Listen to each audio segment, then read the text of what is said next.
Pakaian adat yang dinamakan baju milik yang dimiliki oleh setiap kaum perempuan di Nagari Padang Magek.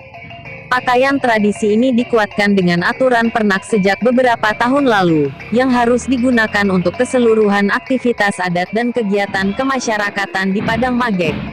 Masyarakat Padang Magek bangga dengan pakaian tradisi ini. Biasanya dipakai untuk kegiatan tradisi baralek nikah, tagak penghulu, khatam Quran hingga menanti tamu pejabat dan lain sebagainya. Pakaian tradisi ini mengandung makna, sejak dari tangkuluak tanduak yang berisi mukena sebagai makna adat. Basandi Sarak dan Sarak Basandi Kitabullah.